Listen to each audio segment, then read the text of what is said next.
Setelah pengakuan Dea OnlyFans mengenai sosok komedian yang membeli video dan gambar panas miliknya, nama Marshell Widianto banyak dibicarakan.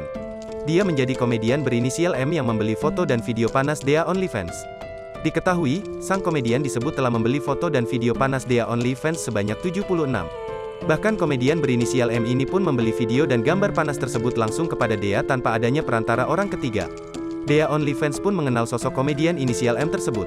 Belum diketahui berapa harga yang dibeli komedian ternama inisial M tersebut. Netizen pun langsung menuduh kalau pembeli adalah Marshell Widianto, dilansir Instagram Marshell Widianto. Setelah dituduh membeli video dari Dea OnlyFans, kini Marshell Widianto mencurahkan isi hatinya. Yang penting, doa aja, jawabnya. Marshell Widianto hanya agar fokus apa yang dilakukan. Lakuin aja apa yang kita punya, jawab Marshell Widianto. Diharapkan Marshell Widianto agar jangan hanya bermimpi dan menyimpan di otak. Jangan cuma di otak dan di mimpi doang, jawabnya.